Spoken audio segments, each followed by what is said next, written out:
Hello and welcome back to the show. This is Nichole Sylvester and I am so glad that we're here today together. Today's one of those days. We have a really great show as we tend to do over here, but I love it when I bring on a guest. I love when you get to listen into the conversations I share with really amazing humans, and today is one of those sessions. So a few weeks back, Erica Lippy and I sat down to talk about all the things. She is an incredible woman. We met years ago when she interviewed me on her show. Her show has grown in such a phenomenal way, and I wanted to bring her on to share so much about what she has going on because there's a lot, but I really know that a lot of you out there are growing a podcast, feeling curious about starting a podcast, wondering if you should, and I thought Erica is one of those people that I need to bring on the show to talk about this. So Erica Lippy is a life and wellness coach, an entrepreneur, and host of the well-known podcast, Passion, Love, Pursuit. She helps women reclaim their inner radiance to show up full in their divine brilliance and live in authentic alignment. She really does model self-care and vibrant living in her everyday, and she's created a beautiful life, business, and impact by empowering others to do the same. The thing I really love about Erica is that she is one of those humans that she made a decision, she set up a goal, she went for it, and you can hear all about how it worked out. But she's just really a sweet and bright soul. So over the years, since her and I did sit down for a conversation on her podcast, I have watched her show up consistently and demonstrate the love for what she does, the passion, the love, and showing up in her very own pursuit of growth and evolution. She has a love for dogs. For all of you that know, I just love dogs. You're going to hear about that. You're going to hear about her not so common other job that she's been doing for a long time. We talk about wellness. We talk about self-worth. We talk about self-love. We talk about leaving unhealthy relationships, and we cover a lot of things. So I want to invite you to really enjoy the show. You're going to find down in the show notes, you'll find a link to what Erica has going on. Of course, she has her book, which you're going to hear about. She has her Instagram, which I say go over there and follow her. But she also has a program that you can learn all the things if you want to start a podcast and you want it to be successful, because this is the one thing that I don't think I drove home enough when we were talking live, because I was so interested in all the other things. But her podcast has been in the top charts for Apple for some time. She has big names on her show. We talk about that. We talk about what it's like to kind of get over that imposter syndrome and get in a conversation with people that have been really successful when you're just starting out and just you have a dream of having a really successful podcast. So she has done the thing. So you can find the link below to get involved in that as well. So my friends, enjoy the show. I can't wait to hear what you think of it. If it has impacted you in some way, which I know it's going to, I would love to hear how it has. Go ahead and tag myself, tag Erica. We love to hear how the show has impacted you. For now, enjoy. Erica, it's been how long? Has it been like 3 years or maybe 4? I'm guessing. So I'm coming up on my 4-year anniversary of my podcast. I don't remember what episode you were, but definitely you were in the first year. So it's been a moment. Yes. Yes. I'm so excited. So I learned so much about you, and that's why I love doing these. I'm just starting to do interviews, and I would say like in this season, 3 years later, but I started researching and I'm like, oh, I'm learning so much. I have so many questions for you now. Perfect. Awesome. Yeah. I'm so happy. Thank you for holding this space for me. I appreciate it. Of course. When I was thinking of, people I wanted to interview, you definitely came to mind for a few reasons. But when I connected with you, where did we connect from? Well, I was thinking about that. Was it like Tony Robbins' world, or are you in that world? I have a feeling I just stumbled upon you, but I'm not sure. I would have to go back. Maybe re-listen to that episode because maybe I plugged in something.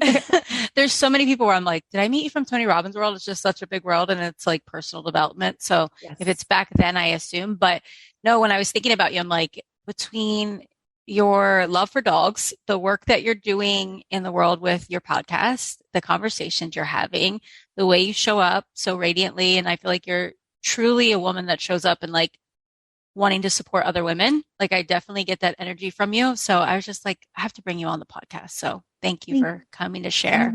No, thank you. And thank you for recognizing that. I love that you pulled out that I love for my love for dogs. Yeah. As you know. I have that as well. So I'm like, yes, I love that about you. So I want to we're going to get into more of what you're known for today, but in researching and learning more about you, I want to just like take it back so people can get a context of why you do what you do. So the thing that I saw was that you are LA native, which I didn't know. So that's so cool. And that you had a diagnosis when you were a child that seemed to be very impactful. So can you just take us back a little bit and let us know how Erica that we know today was influenced and formed through all these things? Yeah. And you know what? You brought up my learning disability when I was age 10. I think it was around that age that I was diagnosed with, it's called an auditory memory disorder. So for so long, I carried this story that I was just not smart enough and that I was stupid and like I don't say things correctly. And English is my worst language, even though it's my first language. So, but the reason why that carried so far for me into so many years of my life, like even up to, even like 5 years ago, let's say 6 years ago. It stemmed from that learning disability, but it was reinforced when I was in a long-term relationship from age 13 to 23. And in that relationship, he was older, so 3 years older, 13, and then he was 16. And he really made me feel less than him, that I was just not as smart as him, and that I would say these stupid things and he would kind of make fun of it. And so it reinforced that diagnosis. And I just carried that forward with me for so long. And when I started to get into personal development, let's say it was, I'm guessing it was like 8 or 9 years ago. That's when I really started to look at like this story, but I still didn't rewrite it. I still carried it with me until I actually did the deep work to understand where that came from and why I was carrying that belief for so long. And so, yeah, where I had my biggest struggle was in relationships. I always was seeking love outside of myself, the validation, the approval, the confidence, like everything stemmed from the outside. Yeah. So I never truly cultivated it within me until I went into the deep work. And like I said, this was probably, I'm guessing like 9 years ago, but I think when it really hit me and really when I kind of awakened from my own reality that I was living internally was, I'm guessing like 6-7 years ago, let's maybe say. So relatively recently. And I think I always say this, like we're all in the classroom of life, learning these lessons along the way. Like we aren't given this manual as we all talk about, like we're learning these lessons along the way and we're all in the classroom. No one is exempt from the classroom. So I'm still learning so much about myself, but that I choose to do the work. So I love that.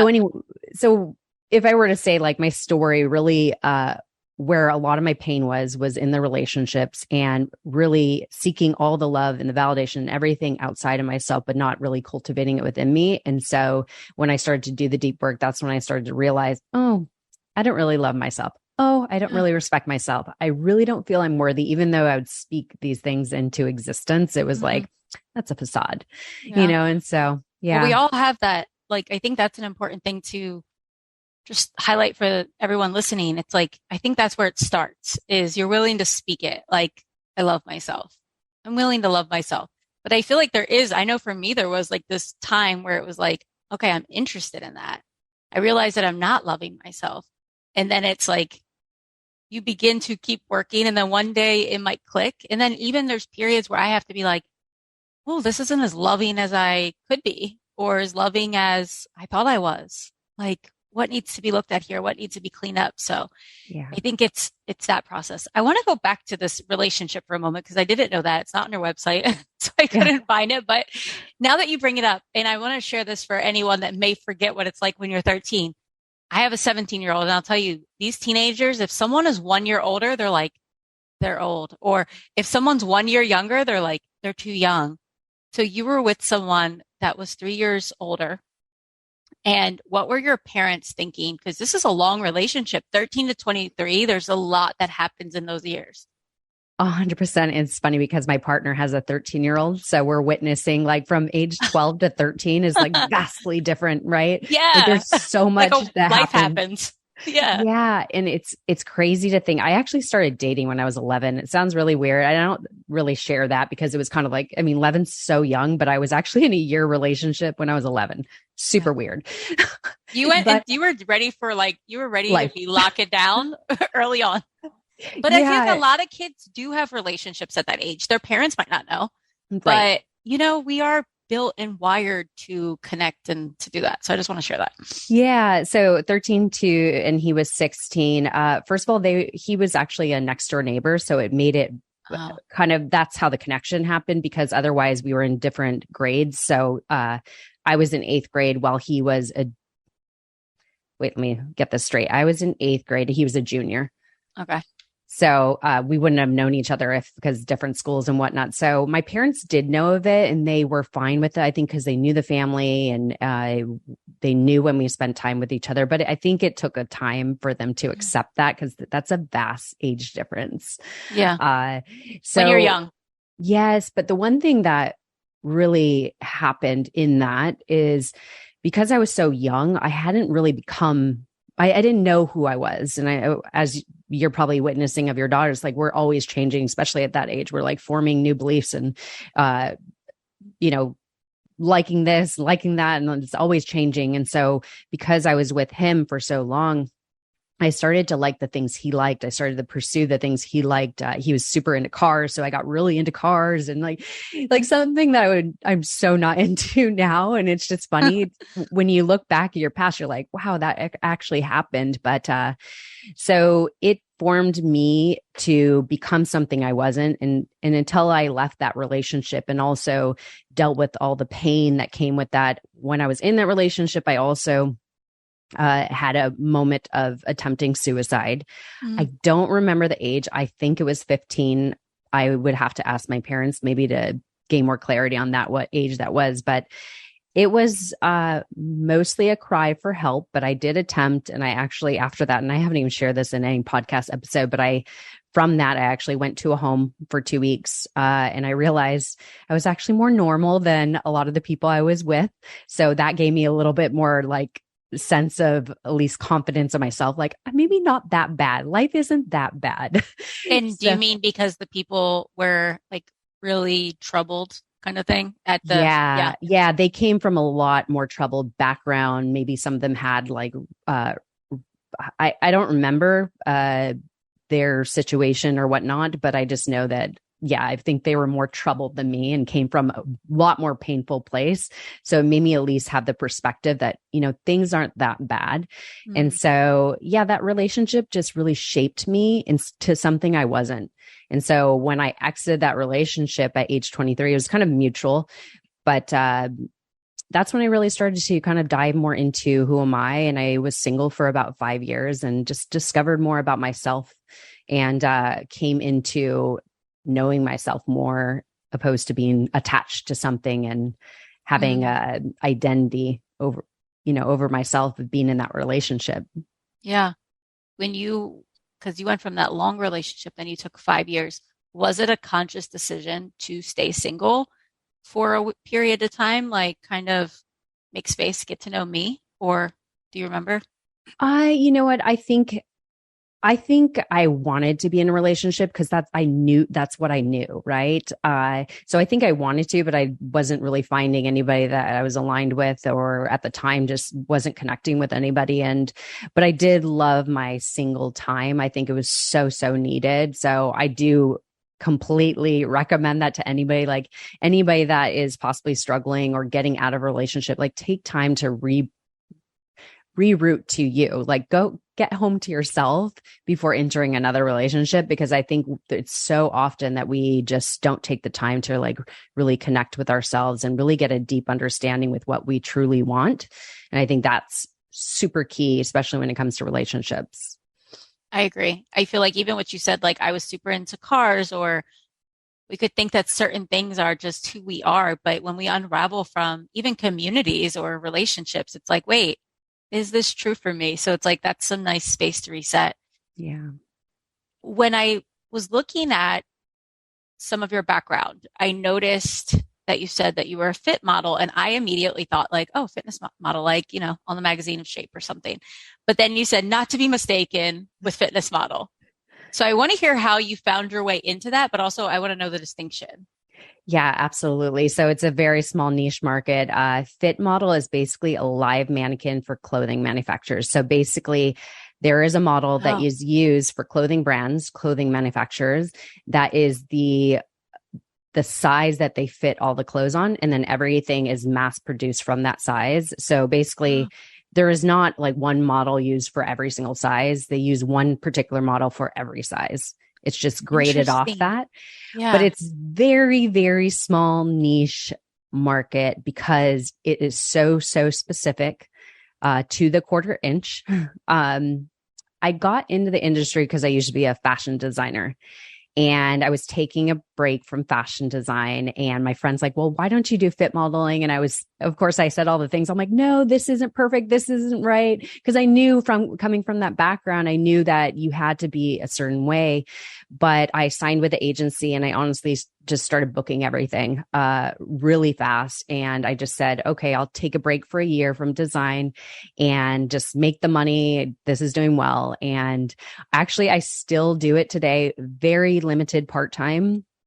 But I've been fit modeling for about 18, 19 years, Wow.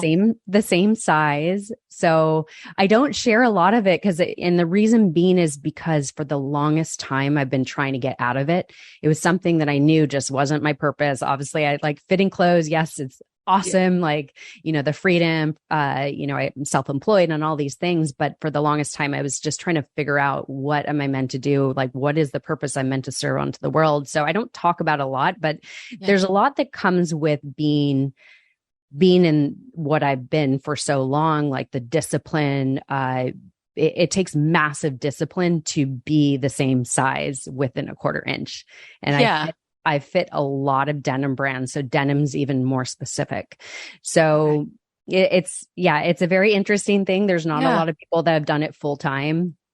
And it's just part of my journey. But the one thing that, for the longest time, even when I was in high school, I was always seen for my looks and my body, even with like the men I would date. Like it was always like my looks, my body, and all this stuff. And funny enough, I'm in this career, if you want to say, that's all about my body, like chop off my head. It doesn't matter, Yeah. And so I was always trying to escape that. I'm like, I want to be known for something that is using my brain, that is actually like being a service to other by sharing whatever wisdom I've learned, or, just something that I'm an expert in. And so it's something I was always trying to like push away because I was so like, I'm over being seen for just this. I think a lot of women can relate to that. I mean, a lot of people, but I hear from clients, people in my community that are like, well, I'm known and I'm good at this. It works, but I feel like there's something bigger.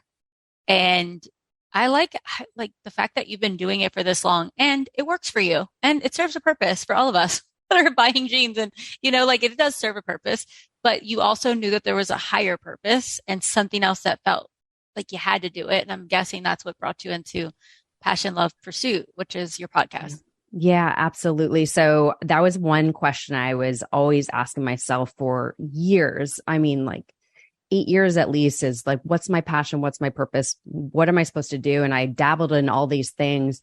And honestly, I think where I got super clarity on what I meant to do is during the pandemic, because I had the time and the quiet space to actually go within. But I started the podcast about 4 years ago, and that actually stemmed from my own personal development journey, because I was just deep in the trenches of my own like self-pity and just breakdown, if you want to say. And I was listening to podcasts a lot at this time, and it was just helping me on my journey.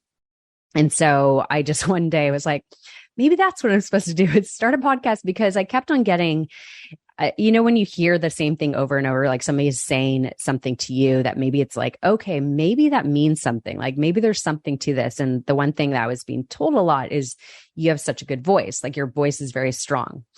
And so when I thought about the podcast, I'm like, okay, maybe that was a clue. Like I was just following the little breadcrumbs. And so I started the podcast, but I wasn't known in personal development by any means. So it was kind of like complete imposter syndrome when I started. I'm like, who's going to listen to this? Nobody knows me for this, but I just did it. And honestly, it worked. And I got great traction to begin with, which was awesome. But also it's like, okay, now I'm in it. Now I'm like committed. And I think the key to anything is like when you fully commit, like you got to set yourself up for success. You have to be disciplined, consistent, and all these things. So I'm really good at that because of course I've trained myself for so long to be disciplined. And so I said like at first, the first 100 episodes, like I'm going to stay with this for 100 episodes. If I make it to 100, then that's awesome. I win, like that type of mindset. And, so it just worked. And I felt like more I was in it and connecting with so many incredible people as yourself. I was just so inspired by these conversations. And I was just all about growth and just becoming my best self. And so during the pandemic, I just, again, checked in and trying to get greater guidance on the direction to go. And that's when I really discovered like really where I felt that I was meant to serve. Because usually when you overcome something, you're like, I need to share it with the world. Yeah. Like, you want to share your gifts of what you've learned through your own journey. And so that's kind of where I've been led into, but the podcast has been such a blessing. Yeah. I mean, I love having these conversations and just meeting so many incredible people. And I think it's a true gift to be a podcaster. Yeah. Well, a few things here I think that are important is that you had no background in personal development. You had no platform, let's say, right? Yeah. And you decided to do it anyway. And we can get into how successful your podcast is. But before that, I want to set the foundation of like, what was it like? Were you like Googling, what kind of mics do I use? Let's paint the picture of how much of a novice you were. Cause it's like, you didn't have a background in this. Yeah. So I did it all myself. I Googled all the thing, read all the blogs, like watched all the YouTube videos. And I was just trying to figure it. Cause once I'm this type of person, I don't know anybody listening, like once I decide to do something, I'm like fully committed. Like I just stay accountable, most importantly to myself. So it's a big thing when I decide to do something, I can't back down. Mm-hmm. And I also shared it with others. So that was another way to stay accountable. And so I started researching, and of course, like there was so much imposter syndrome that set in. So there was delays, but I learned all the things and I did, started preparing myself. And then I had ideas of who I wanted to interview. And then I launched in April 2019. And yeah, it's just been such a great journey. And I think what I just recommend to anybody is like, you need to remind yourself, like nothing is going to be perfect the first time you start. And so many of us get held back by that perfection. And that's the thing. It's like, I remember like when I share people my first podcast art, which was when I recorded with you, to now, it's like night and day, vastly different. I couldn't even believe I even launched it with the podcast art I had before. But again, I thought it was like so great. Yeah. But thank God you did. What's that? I said, thank God you did. Like, you know, I think that shows our evolution when we look back and we're like cringing over whatever we put out. Yeah. And, I just think that like sometimes we just have to like jump in the deep end and just like get rid of the idea of it being perfect the first time around. Of course, you want it to be good. You want to set yourself up for success. And that's actually recently why I launched a DIY course on launching your podcast from start to launch. Yeah. Because I'm like, I learned all this myself and I was able to figure it all out, and I, doing it all myself, the editing and all these things. And I just knew like if I had like a step-by-step process that just made it streamlined with the tutorials and everything, I'm like, this would be perfect. So I wanted to give people the opportunity at a really low cost to just start and launch successfully. And so I created something called the podcast playbook, which is on my website. Yeah. And so that's what I just think is so key, is like kind of just do it scared. Like, sometimes those things we fear the most is exactly the thing we should step into. And when we talk about my learning disability and this story that I was stupid and didn't speak well, and then I have a bad memory, like these were all the stories, right? Partly, I believe my subconscious mind was like, okay, this is your way to prove that story wrong. Like, yes, you could speak well. Yes, you could learn and you could get better. Your memory will get better and all these things. So I set myself up for the best success I could have. Like, for example, I wasn't doing video early on because I felt I had to see my questions in front of me so I could keep on track, and so I could, be more intentional in the interview and do the best I could to conduct a good interview. And so I kind of put up these ways to set myself up for success. And so I think if anybody struggles in starting something new, like think of like, how could you support yourself in the journey? Like, what are some guardrails you could put up, if you want to say? And so that's what I did. So as far as the success, I think it's honestly, and I personally don't feel I've reached this success. The one thing I will say, I've been consistent. I've stuck with it. Like, I'm determined to stay with it because I enjoy it. I know it's serving others. I hear great feedback from other people. I'm connecting with all these great people. Like, it's serving me. It's serving my business, and it's another branch or avenue to what I'm trying to build.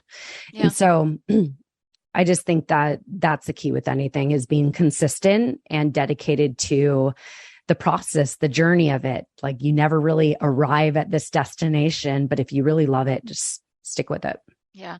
And the 100 episodes, like, there's so many podcasts that have been abandoned. There's even podcasts that I've looked up. Like, I was looking up real estate investing. So I was like looking up these podcasts, and the podcast art like called me in, and then I looked it up and I was like, oh, they haven't done anything since 2021. Like, where are you? Yeah. And I think that even for me, I didn't know if I want to take my podcast seriously, but I've changed my name because I'm like, I have to, for me, it's like, I'm like, this doesn't feel like I want to stay in this container anymore. So I found these evolutions, but I feel like I just got serious where I was like, I want to be serious about my podcast last year, because it was just kind of something I would do. And I mean, it wasn't like I would go away for 6 months, but it's become more of a thing where I'm like, this is a like valid channel. It's important. I love listening to podcasts. And I think there's so much room for people to start a podcast. I mean, knowing Erica and what she's created, I would recommend doing the course if it calls to you, for sure. I didn't know you had that, but we'll obviously put your links in the notes. But I think there's still so much space. People think that there's so many people with podcasts, but I love a podcast. It's different than going and visiting someone on Instagram or on TikTok or on, I mean, it's similar to YouTube, but I just love a good podcast. Absolutely. And yeah, the statistics, it's actually more than half of the podcasts out there have less than 14 episodes. Wow. So that shows something, like the people that are still in it, like yourself, myself, it's like we've stuck with it. And that's the reason why it's a great avenue and another asset to our business, is because the consistency. So just so you know, even though like there's so many podcasts out there, like I think it's, the number changes all the time, as you know, but let's say there's 4 million podcasts out there. I'm just giving a roundabout number. Yeah. There's only 850 active ones. Holy crap. 850,000. Sorry. Let me be clear. But yes. I was like, wow, they're dying. Like, yeah. So but still, that's like, when you think about it and you narrow it down to your niche, like it's not a whole lot. And so the key is like, if you're interested to have a podcast, if you still are like, oh, it's too late, it's not too late, because your audience is just waiting for you to make it available. And you are only you. You're different than the next person, the next podcaster. So just make it unique to you, and whatever your vision you're trying to create with your podcast, it's there will be an audience for you. Yeah, and so I agree. I think that if you have a social media that you're promoting on and connecting through people, like, podcasting is just one of those platforms, and it's a longer form conversation.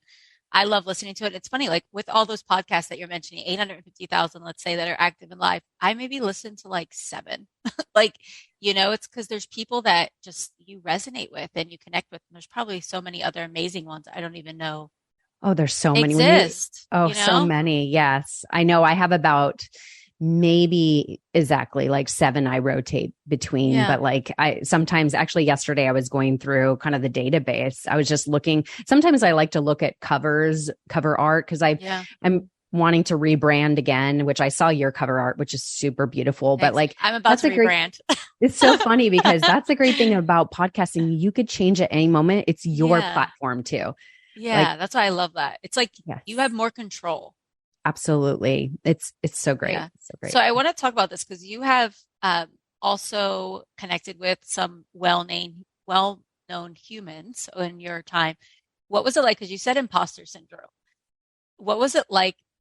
Were you nervous? Did you have stories about doing that? Or were you just like, we're doing it. It's part of my 100. It's part of my 200. It's part of my next season, my evolution. What is it like for you going from like everything you shared with just feeling not worthy and all of that to like, I want to sit down and have these conversations with these humans because I know that I'm bringing value.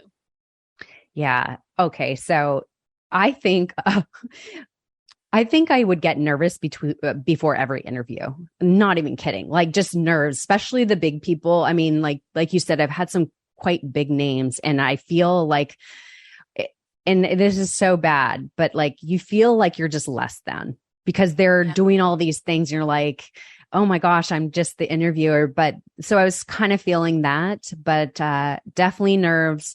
But then after it ended, and I'm not kidding, after every single interview, there's probably been like less than I could count on one hand there where I felt like, oh, that could have been better. Every time an interview ended, I would literally get off and it's almost like I would do like a little happy dance and I would go out of my room and I'd be like, if my partner was there, I'd be like, that was so amazing. And I would just celebrate it. I'm really big on celebrating small wins. So I would do that so very often, but I feel it's so funny because I forgot what number it was. I think it was my 140th episode. And this is what's crazy. My 140th episode, I literally said, I'm like, actually, I'm pretty good at this.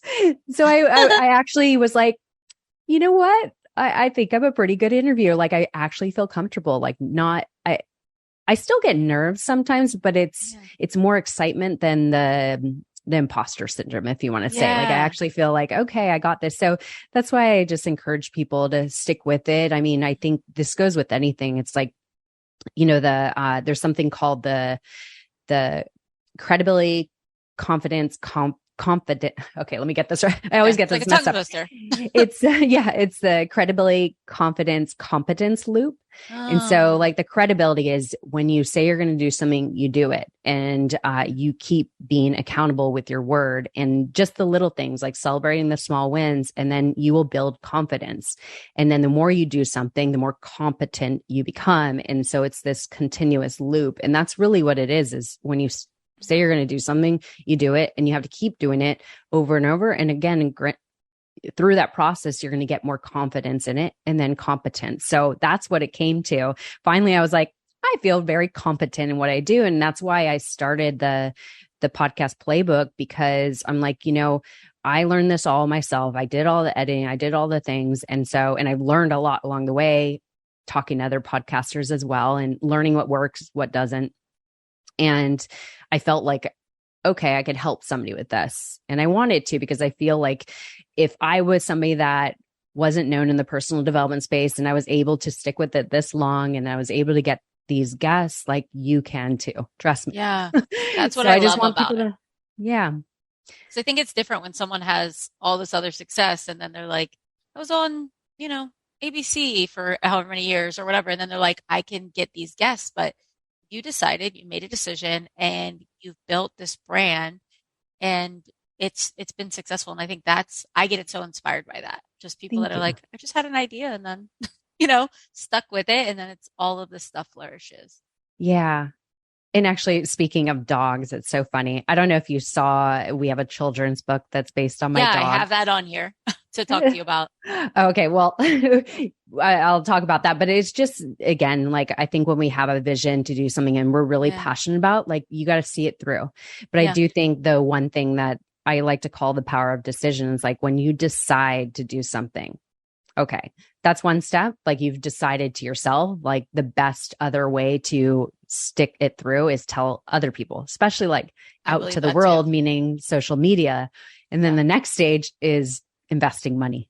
Yeah. Social accountability, especially if like that, for some people that really drives them big. And I know that was for me when I was doing my first book. It was like, I had to. And I feel like, so if you're someone that is driven by that, and I don't think everyone is, but if you are, yeah, tell people, put it out there, put a date on it. Because if you start doing that, it's just going to fuel. Absolutely. And create urgency. Like, okay, I need to take these steps to do this. And, you know, if you take the little steps, eventually it will happen for sure. So, yeah. Have you always been this disciplined since you were young? Because it is discipline. Like you mentioned, keeping the same size from 18 for 18 years. I'm like, I definitely haven't done that. Like it just, you know, it like I can think about 18 years ago. I'm like, I feel like it was such a different body. And it's not bad or anything. It's just like there's fluctuations. And when I know that I was going to ask you about your routine, because I feel like you are disciplined in your routine with some of the things you share. But I wonder, like, where was your discipline born? Where, like, was it always were you just like a kid that was like, I'm waking up, I'm making my bed, I'm doing all my homework?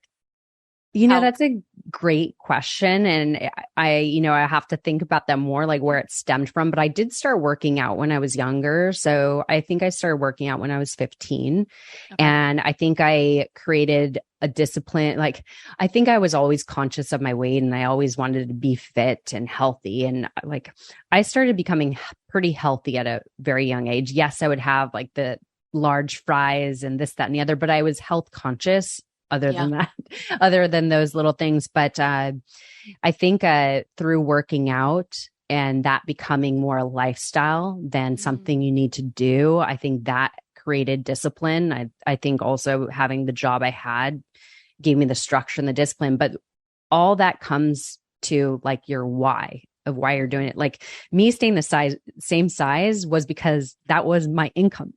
That's a pretty big why, right? So, and then also staying fit or working out, it's like I had to work out because it's funny. There's some fit models that I remember there's a main guy fit model. He's not fit modeling anymore, but he was about 20 years in and he actually never worked out. And the reason why, he's like, I can't change my body type. I'm like, wait, you don't work out at all? Like he doesn't do anything at all. No. That doesn't even seem healthy. No. And so I'm exactly opposite of that. I've always worked out. So for me, it's a part of what I do. And also I wouldn't choose to not work out just to keep a job. But I did have to, I will say, because when I was younger, I would usually build very easily on my lower half. So my butt would build, my legs would build. So I actually was doing hiking uphill and I was really enjoying it, but I noticed I was building. So I actually had to limit the times I would do it weekly because of that. So there was limitations. And actually that was one thing I didn't like about being a fit model is like that limitation. Like I have to stay the same way, even though I wanted to be smaller or more fit or whatnot. But I think it's that big drive and that why you're doing something. And partly the podcast, it's like, I knew I didn't want to fail at what I attempted to do. I didn't want to quit on myself. I wanted to see it through. And I also was enjoying it. So like, there was just a big discipline and drive for that. So I think that anything you're not sticking with, like what is a reason why you should stick with it? Like, why are you doing this? And to really question that. And that should be your fuel to your fire, right? To remind yourself of that daily. I love that. That makes you an energetic match too for the people that you interview. If you're interviewing successful people are disciplined. They know how to hold something till the end or see something through. Obviously, everyone has different habits, but there's a sense of like, I'm going to see this thing through. And I think that supports with all you're doing.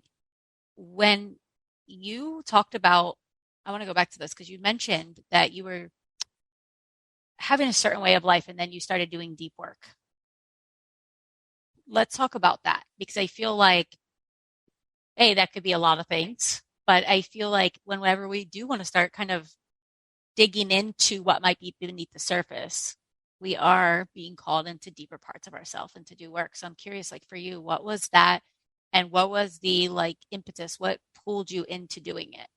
Absolutely. So like I was mentioning early on, my deepest pain came from relationships. And so without getting into all the relationship dynamics and whatnot, it was like I would keep on getting the same lesson over and over. And it's like I would make little shifts, but it wasn't really changing how I was showing up and who I was truly being in the world. And so when I had this, this was about, let's say 5 years ago, because I've been in this relationship I'm in for 4.5 years. So maybe actually it was 6 years ago. I was dating somebody. I thought, oh, this is the one. Like I really hoped he was the one. I just really liked him. And I was just like goo goo gaga, whatever, all the things. Yeah. And that relationship ended and kind of all these things happened at once. And so again, I was like, not another time. Like I was just like tired of it. I was tired of being like heartbroken. I was tired of like things not working out. And so finally I was just like, enough is enough. Like something needs to change. And so I decided at this time I would work with my life coach. And this was the third time working with her. And I didn't have the means at the time, but I'm like, okay, if nothing changes, nothing's going to change. So I have to commit. And so this time I was a little different. And I think this is important for people to hear because I was very intentional this time. And the reason why is because the other times I worked with her, I would take calls when I was heading to a client and just, I wasn't really 1000% present and doing the work. And so this time I'm like, okay, if I'm going to work with her, I have to set time aside. I need to have a journal in front of me and I need to be just locked in. And also the other thing is I was just very intentional. Like this is change that I want to create in my life. So I'm going to do the deep work and I'm going to set time aside. I'm going to create the space. I'm just going to be focused. And so I was just very intentional with my energy and time. And I just, I knew I needed somebody to hold me accountable. I knew I couldn't just do it myself anymore, Yeah. So with her, a lot of the work was really rewriting the stories and the beliefs I had about myself and what was holding me back and just clearing those roadblocks and getting very clear. Like I said, those stories of lack of worth, really uncovering that I didn't really love myself because if I did, I would hold higher integrity and respect and healthier boundaries. And then I also got very clear on my values and who I wanted as a partner. And then this was the most important piece is like when I wrote down all these characteristics I wanted in a partner, I would turn the mirror on myself and ask myself, okay, am I actually being this in my life? And a lot of it I felt wasn't true. And so for myself, I'm like, okay, how could I expect this in a partner if I'm not embodying this myself? Like who I need to become the person before I could expect to attract that type of person. And so that was a big thing is taking really just radical responsibility of my life for what has brought me to that point. And I just really started to uncover just like the truth, if you want to say, like, stop these lies and just like, the self-respect was a big thing that I was not embodying. And I was in like a toxic relationship for almost like 4 years, like on and off kind of some sort of a relationship, but not really a committed relationship. So it was just not healthy. And that really, showed me a lot of my wounding and it showed me a lot of the things I wasn't really being in integrity with. And so that's what the work looked like to me. A lot of it was just really taking radical responsibility. I love that. I found that's where kind of, we can really meet the miracle in our life. But I feel like it's important to bring up, like you mentioned, you went back to your coach 3 times. So this was like third time, right?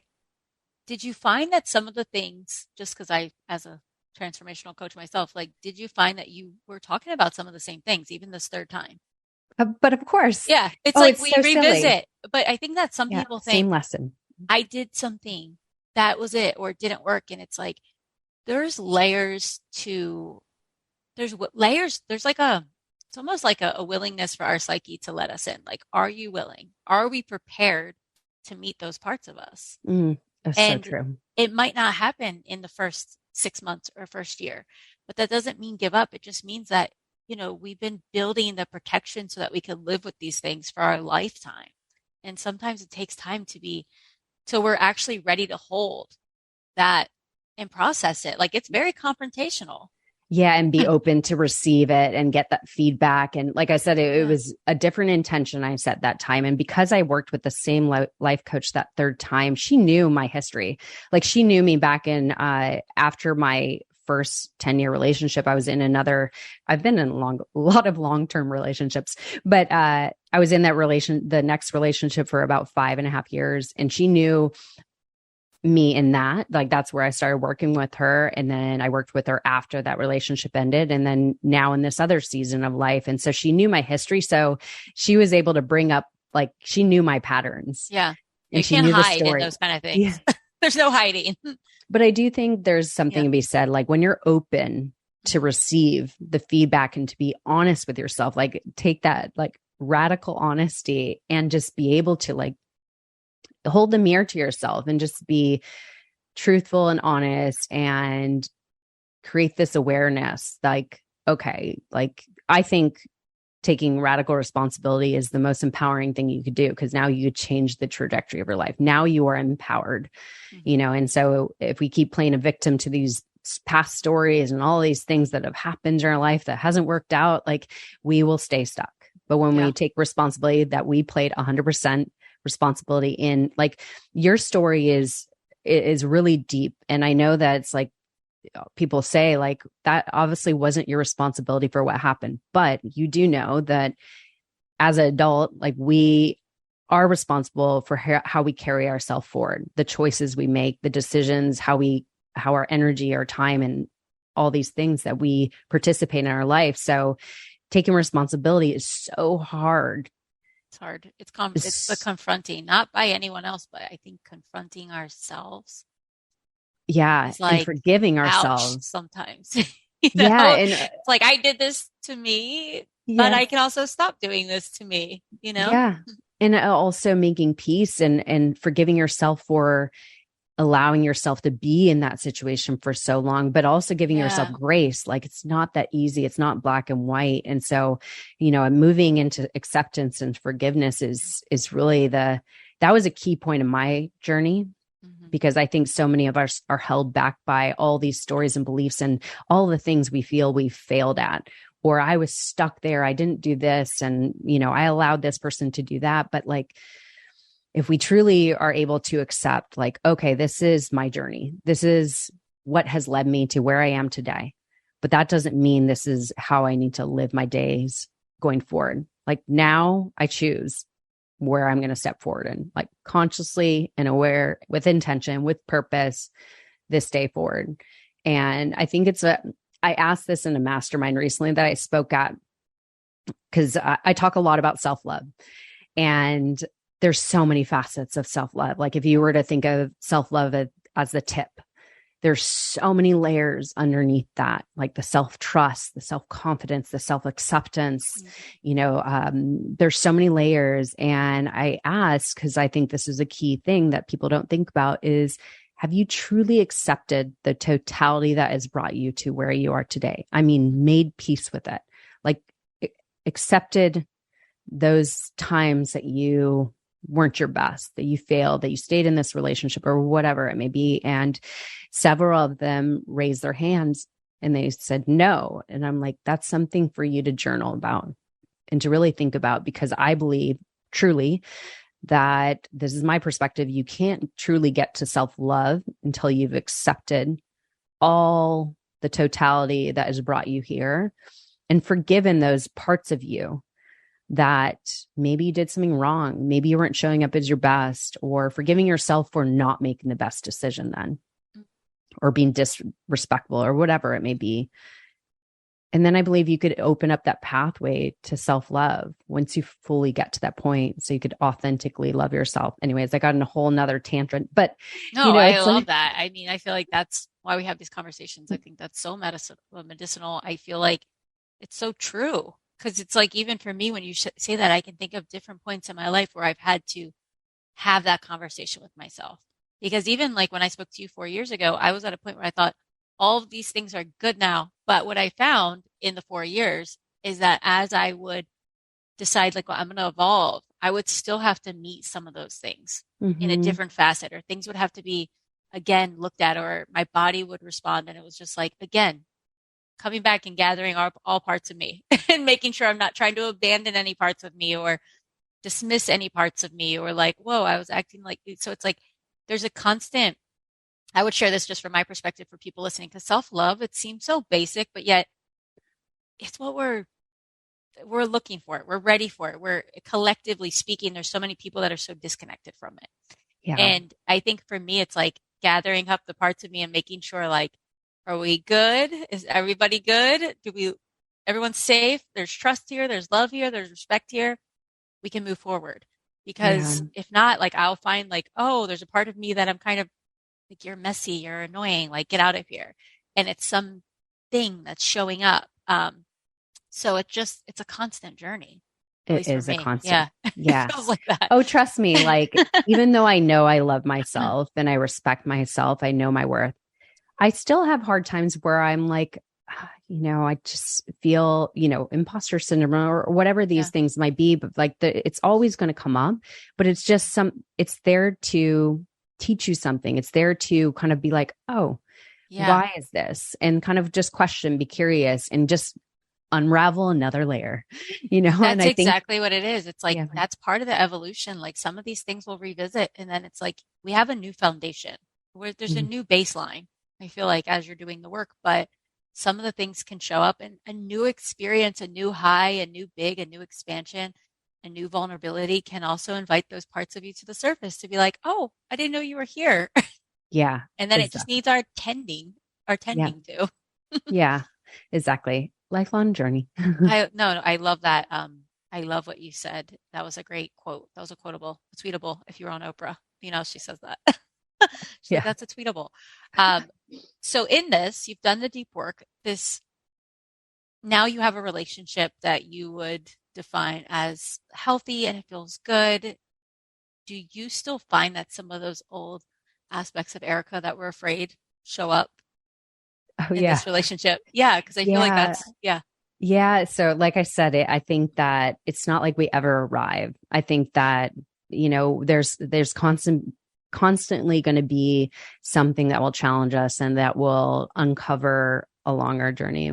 And yeah, I've been in this relationship. It's going on 4.5 years. And there's been hard seasons, right? And I remember, gosh, I think it was maybe like 6 months ago or something, I realized parts of me that I really struggled with started coming up again. And this was some of the deep work I did, but I was able to, at least, like, the way I looked at it now, I was more, again, turning the mirror on myself, like, okay, why is this showing up? Like, what is this trying to teach you? And I was more, again, taking just the ownership of it. And I was able to really uncover and really ground myself back and reconnect to the parts of myself that I realized that I needed to work on, and that I need to look at. And so when you start to do this work, it becomes easier to rise, like when yeah, you fall down and when you realize, like, oh, this is something, people in personal development, or even people that are just struggling in life, like, sometimes you're like, not this again. Like, do I really have to work on this again? Like, I thought I healed this. I thought I did all the work, but like, again, it just yeah, shows up again. And you're like, okay, maybe this is something that I haven't quite healed, or maybe there's something more to this. And yeah, so I think when you're in the work, if you want to say, if you're constantly choosing to grow through these experiences, you're able to rise faster because you know yourself more and you know how to, there's just such a great power in turning the mirror on yourself and asking the questions like, okay, how am I showing up? Like, am I like, what's the part I'm playing in this madness? Right. Yeah. So, I so love that. And thank you for yeah. sharing because I feel like that's what I want to share to people out there that might think, well, I'm doing it wrong because it's coming back, or I still see that part of me. And I think that that's the thing is like, no matter how much work we're doing, like it is a lifetime assignment. And you said this early on, like we are in this earth school and we're here to learn, we're here to evolve, like we're here to discover. And that part of holding the mirror to you is like where we learn the most. And it's Mm, so powerful. So thank you for sharing that.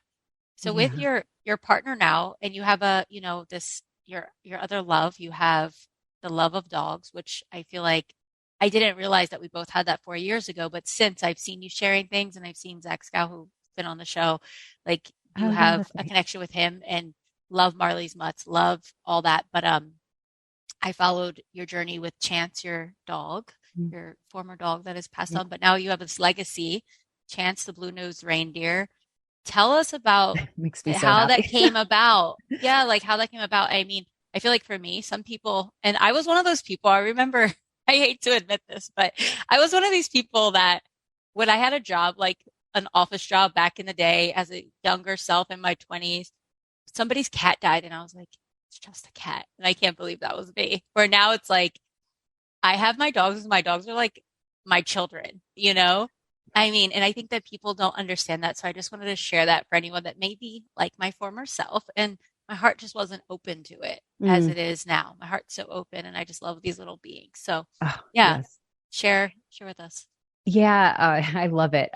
So it is so meaningful to me that Chance's legacy lives on. Like, I can't begin to tell you how much joy it brings me. And this is kind of goes into like when you have something on your heart and it's really just tugging at you, just say yes to it and let it unfold as it may. Like, don't put like, okay, if this isn't successful, then I haven't done a good job. And it's like, eh, magic has happened with the book, Chance the Blue-Nosed Reindeer. And then last year, or sorry, yeah, last year, we launched a plush doll, which is Chance plush doll. And it's just the cutest thing. But the way this book came about, my partner's a writer.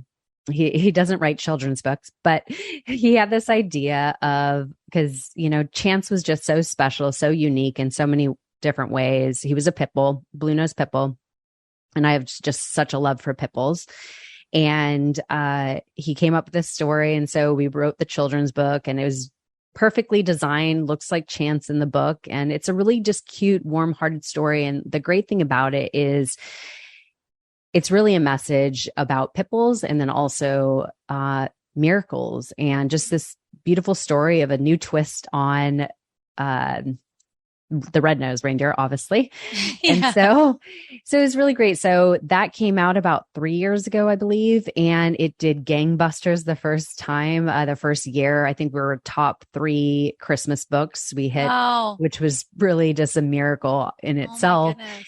And then last year at Barnes & Noble's for Christmas, at Barnes & Noble at the Grow, we had a book launch party and a reading. And that's where we also launched the plush doll. And it's just been such a gift. I mean, to have a Yeah. children's book out there, especially of my dog, is just a reward in itself. But the kids are loving it. And also the plush doll, like even one of my clients gave it to her daughter that's 8 years old, and she sleeps with it every night. It's her little brother. Kids love plushies. They're so precious. Yeah. The plush dolls, let me just tell you, that was just, oh, let's hope this does well. And it was one of those things I'm like, I just really believe in it. I just think it's potentially going to do really well. And so Yeah. I committed to it, invested in it, and we sold out. I ordered $250. They Wow. sold out, and I'm waiting for the other shipment to come in. But it's actually, because of this, we're actually building out a whole brand. Oh my So gosh. we're going to build That's out. so big. Yeah, we're going to have a few more books coming out, and then also another plush doll. And yeah, it's a magical thing. Yeah, I I mean, love that. And I think that even with pit bulls, like pit bulls, I have a thing with chihuahuas, but pit bulls and chihuahuas are like the most euthanized dogs. And, there's a lot of my dog Pablo, your dog Chance was probably super sweet, but my dog Pablo actually does Pablo, I love it. behave. He behaves like the chihuahuas that get euthanized. Like I'm sensitive, so I know he's sensitive and I just protect him, but I can see how challenging it is. People don't understand why I have him, why I keep him. I'm like, well, what am I? He's my child. I'm not going to do anything, but he's like special needs. He can't be approached in certain things, but I feel like in that community, the pit bull community, I feel like there is like a need for a message and clarification and a new story to be told. So how important for you to bring that forth in this like beautiful, colorful way. It's such a gift. I feel it's like one of the things that brings me the most joy. I'm not even kidding. Yeah, it's great. I can imagine. So having the 250 sell out and now there's like a whole brand coming. So Chance, how long did you have Chance? Because I remember that Chance. He was about 11. I got him at 8 weeks old. And the reason why, I mean, he was just so special. Everybody that met him loved him instantaneously because he was just this gentle giant. But he was so significant in my life because he lived many journeys, a lot of pain. You know, one of the other times when I was suicidal, actually, I remember I would like hug him and hold him and cry with him. And I remember saying to him, like, I would never leave you though.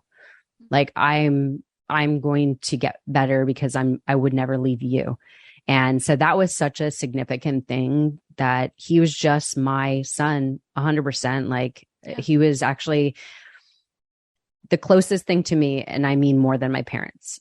And so when he passed because of cancer, it was the hardest thing. It's the first time I feel like I've ever fully grieved and gone through the whole grieving process. And yeah, it was so hard. It's a lot. I mean, I think when I look back on why I did not want to get a dog, Chanel found our dogs as fosters on Instagram. Like, there was this place that was like, we need fosters. And Chanel's like, can we just foster a dog? And I was like, no. And we finally did. And then I realized after fostering how much I love them, but I just feel like I realized I was like, there's a part of me that's afraid to love these dogs so much and know that they're just, I mean, obviously no one's with us forever, but they have shorter lifespans, right? And that's such BS because I mean, anything can happen at any time, but it was just like, I don't want to put myself through that. And I was like, oh, that's an old part of me. Like, that's not what I'm here for. So I ended up fostering and it failed. I went back and got Pablo and then now we have Cleo. And now I'm like, I would love to have a Chihuahua rescue. So it's like a whole different thing.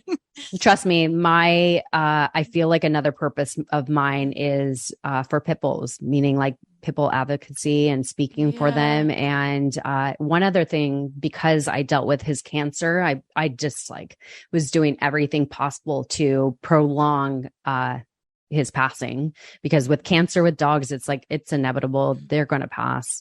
But you just want to prolong it and as happy as they could be for as long as they could be. But learning all the things, I'm just like, I need to share this with other people. And it's so funny because actually since then, because I shared so much of the journey, I had so many people come up to me, like either of their dog being diagnosed with something, or if they were losing a dog, or they wanted to know about cancer, they came to me. And I felt so thankful that I actually had something to share with them. Like, this is the research I learned all this.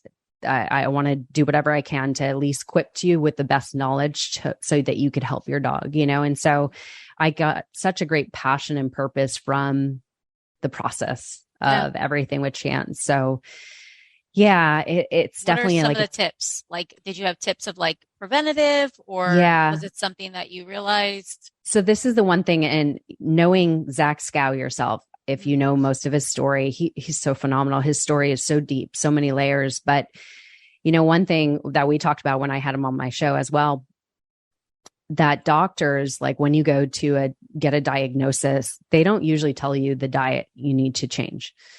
It's really like cut dry. Like, these are the meds you take. Like, this is your diagnosis and this is your, what to expect.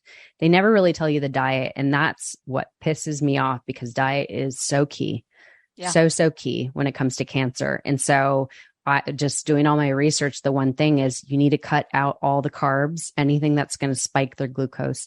So like the sugars, the carbs, which most foods have, all kibble has is mostly carb base. They're Yeah. fillers, and It's like dogs dead do. food. I Yes. make my dogs like grass-fed beef. That's, Like, yeah, I hear you. Our new pit bull now, the food he gets is ridiculously expensive, and yeah, it's all like, yeah, it's crazy. But I don't want to give crap to my yeah, dog. Like if I care about his life, why would I be giving him just any kibble? yeah. So the first thing when a dog has cancers, you got to strip the carbs. And so of course, like changing the diet, you want to give him obviously like the protein. You want to give them omega-3s is really important. And also the superfood mushrooms, especially turkey tail, because that helps with the immune system. Mm. And then, what's the other thing? I'm trying to think off the top of my head. So those are like the key things when it comes to the diet is, making sure it's limited on carbs, and then giving them like the things that help their immune system and help them detox, and that strengthen it strengthens their immune system. So those are the key things. I think that now as we are just evolving anyway, I mean, humans are paying attention to how much crap is in the American diet. I mean, I feel like I don't like the feeling of regular grocery stores. I always feel sad in there because I'm like, the food here, there's just so much stuff that we're not even supposed to be eating. Oh, it's so crazy. But with our dogs, Pablo had skin cancer like a year and a half ago. He had a little thing and I was like, oh, and it turned out to be skin cancer. But we started doing just food for dogs and that was good. But now in Austin, they don't have that. It's a whole thing to ship. So then I started making some things, but I know not everyone can do it, but I think that we start paying attention to like what foods are alive and living and have life force to them, which our bodies need. And then foods that are just there to serve as, will you feel full? And it's different. So thank you for bringing that up. Yeah, it's so, that's a whole nother, like a whole tangent. Whole other podcast episode. There's so much. There's one book I would recommend, or at least to listen to these people that have talked on podcasts about this. It's a book called The Forever Dog, and they talk about what they're holistic veterinarians, and they talk about how to help your dog live longer. And it's same as humans: diet, exercise, and stress, environment. So once you at least inform yourself of these things, like what's the best you could do? Like you don't have to spend, thousands on their their frozen food and all these things. Yeah. Like there's really high end, but at least you could go better, right? Yeah. I think that most of us could do better. Yeah. I love that. I saw this story recently about this dog that was like 30. Did you see that? Oh yeah. It's crazy. I think it was in South America, but they were just like, all he ever had was food. And it's funny because, I mean, like human food, but it's funny because my daughter, she would say, don't give them food. Like, don't give them your food. I'm like, my food is like clean. My food is organic. This food that, but there's this belief in the community that the vet would say, this is healthier, this thing in the can. Our vet has that. And it's just like, no, I'm not buying it. So I love that. You now have your new dog, Hudson, new son. I'm happy that you found like another, something that another dog to love and to pour into. Also, is it the same kind of pit as Chase? a blue nose pit. Yeah. Is that rare? I don't know. Blue nose isn't rare, I would say. No, I don't think they're that rare when it comes to pit bulls and whatnot. He's so different than Chance, though. So it's kind of interesting. The ways he's different. But again, like no dog will be just like the other one, but it's, like learning a new language, right? Yeah. Like they have their own souls. Like my two dogs are completely different dogs.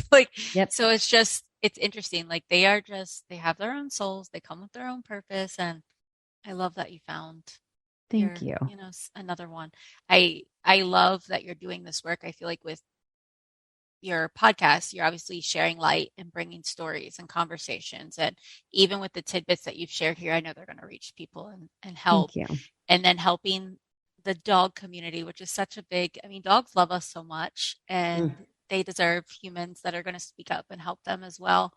I'm trying to think, is there anything else that I wanted to bring up with you? But I feel like we touched so much. Oh, I wanted to ask, because when I think of you, seeing you over the years, I see you with your green juices and like doing your exercises. I was going to ask you like your morning and evening routines, if you have one that's specific. And now that I've been talking to you, I wonder because I feel like you're disciplined. So I'm like, I feel like you might have a regiment of something that you do. You know, it's so funny. I feel like they're constantly changing, and I feel, like what I would have said, 6 months ago is different than what I would say now. And I'm constantly refining it. Like sometimes I'm like, oh, I want to get back to this. Oh, I need to do this. Honestly, since we got Hudson, it's been all like mishmash of things. Like it's not really set as it was. So that's challenging because I wasn't prepared. We got him as a rescue, but he was a puppy.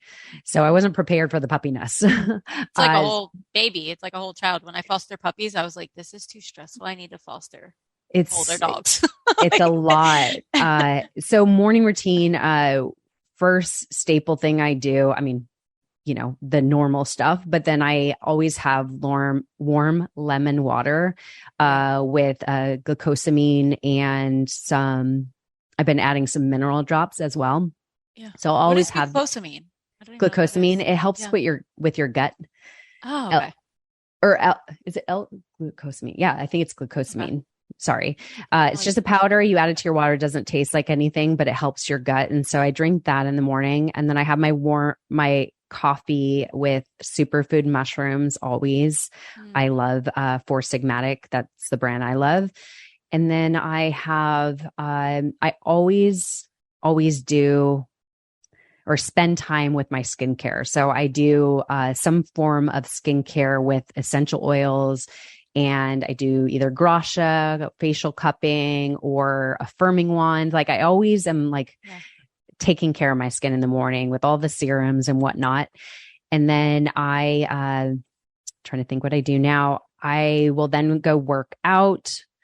And I usually either work out the gym, free weights, or I'll do the Legree method, which is basically Pilates on the machine. And then I sometimes, not always, will do a cold shower. I'm trying to get back into that. I hope our new home, when we move, I'm hoping to get an ice bath so I could start incorporating that into my morning routine. It feels amazing. It's very challenging at times, but it's so great. It's invigorating. It makes you feel powerful. It's obviously lots of health benefits. So that's one of the challenges I have in the morning. And then from there, I also there's one thing I incorporate, again, not all the time these days, but something called Egoscue exercises. Do you know of it? Because Tony Robbins, right? Yeah. So I do these stretches that were customized to me when I got my assessment, and I'll do those stretches. And for myself, that's helped my posture so much and the pain I feel in my back or shoulders. So I'll do these stretches. I'm not religious with it, but I'll do that. And then what else do I do? And then I always have a cacao drink as I'm preparing to leave for the day. I'll mix up a cacao bliss from Earth Eco Foods. That's one of my most favorite things.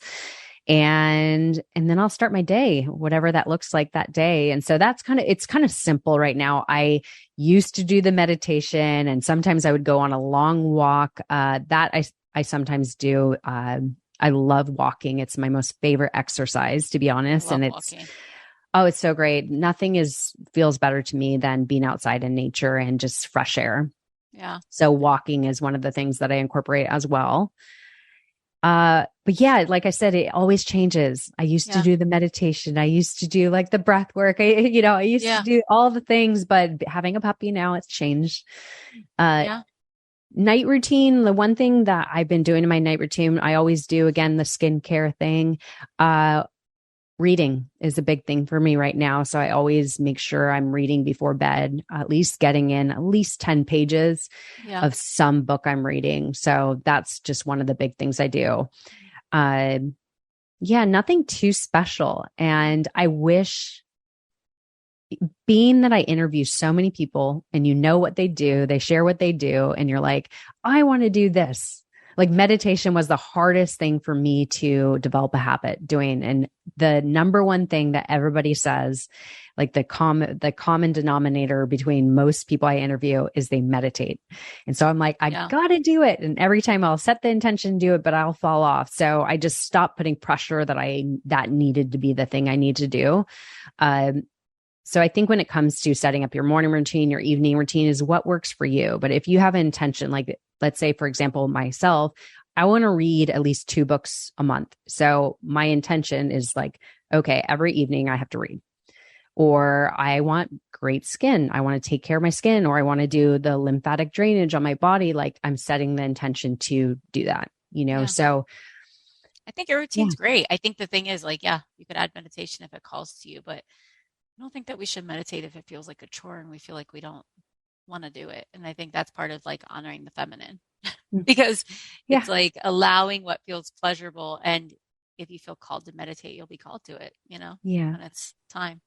But, I think I was just going to add, I think for myself personally, walking meditations are more beneficial right now. At least that's what works for me is like when I leave my phone at home and I just go outside and fresh air and I just let my mind wander. That's where I get great downloads personally. Yeah. That's really like, as long as we're reaching those states, it's meditative. I love walking meditations too. I do Dr. Joe's. Today I had to sit down and do a meditation just because of things that have been happening lately. Good for you. I need to sit, but there's times where like sitting just feels like it doesn't feel like it's the highest good for me. And I think that that's the thing. It's like we get to let it be more dynamic. So yeah, thank you for sharing. I love that. I love people sharing their things because I feel like even if you're interviewing all these amazing people, I've listened to lots of amazing interviews. No one's morning routine is like, whoa, but I feel like it's inspiring. It's inspiring to hear what other humans are doing. You see what they're doing, and it might just inspire you to do a little something different in the morning. So that's why I love it. Absolutely. Like somebody that's releasing on Monday, he talks about for 23 years now, he journals the night before and he asks himself these 3 questions. I'm like, that's really awesome that you do that. Like, I wish I could do that, but but that's inspiring, right? Like, oh, maybe there's a version that I could take on. Yeah, totally. Well, is there anything else that you want to share, a little wisdom tidbit? Of course, we're going to share your links and get all of that out into the world, but anything at all that you feel called to share with the community before we go? I'm trying to think what your audience would be served best. Well, I like to say, like, one of my biggest lessons, as we were talking about earlier, like the biggest lessons we learn in life or through our own journey. And one of my biggest lessons was all I need is within me. That all these things that I seek outside myself, all the validation, the approval, the love, and all these things, if I just know that it's all within me, that I could cultivate this, if I just connect and return back home to myself, it's all there. It's all there. And that is the truth. And I really believe that so many of us are so distracted. We keep ourselves so busy, I myself as well, that we forget about that. And so I think the more you create the space and the time and the energy to connect within, as we're talking about meditation, it could look whatever it is to you. Meditation could be, again, just getting outside. But again, I think you should leave your phone at home. Like, don't put more distractions in your life. Like, take time and energy to create that space so that you could connect with them, because all those things that you're trying to achieve and all the things that you need to like validate you, it's right in there. I just think that we have to keep returning home to ourselves and connecting with that. So that's just my lessons I've learned, and I try to remind myself that on the daily. Like, it's all there. I love that, and I think that's perfect medicine for anyone listening, because in this world today, like, there's so much pulling us to be like, look over here, did this is what you need, and it's like, we have to have that discernment. And so your reminder, I'm sure, is right on time for a lot of people. So Erica, I honor the woman that you are. Everything that you're creating in the world is it's beautiful. And I'm excited to see what's to come 4 years from now, to see what's been created and what has evolved. So thank you so much for coming on the show. Nichole, thank you so much. I'm just so happy to connect again. And thank you for holding this space for me and having me on and celebrating all the things. And yeah, I'm excited there are a lot of good things coming. So I'm excited to share it all. So thank you. All right, my friend, it's me again, Nichole. I want to thank you for tuning in to listening to this conversation and most importantly, being a part of this podcast family. We are growing, we are evolving, and I'm so happy you're here. There's a lot of goodness to come. And I want to say thank you for leaving a review. So if you've already left a review, or if you would like to take a moment and leave a review, I want to thank you from the bottom of my heart. And I've created a gift for you because these reviews of yours, it helps me grow the show. It helps me reach more people, and it helps me get more special guests on the show and to let them know that we're here, we're a family, we're listening, we're paying attention, and we are ready for the big conversations. So let's do this together. If you've done that, or if you're going to do it, just take a screenshot of your review and go ahead and send it to my DM on Instagram, my personal message on Facebook, or you could send it to support@NicholeSylvester.com. Either way, we're going to make sure that the team takes care of you and gets you this gift. It's going to be here for about 2 or 3 more weeks. So if you want to do that, do it now. And for now, I'm going to send you off and just say that I wish you the best day. May you continue to grow, evolve, and to lean in and trust yourself more than ever. Thank you. I will see you next time.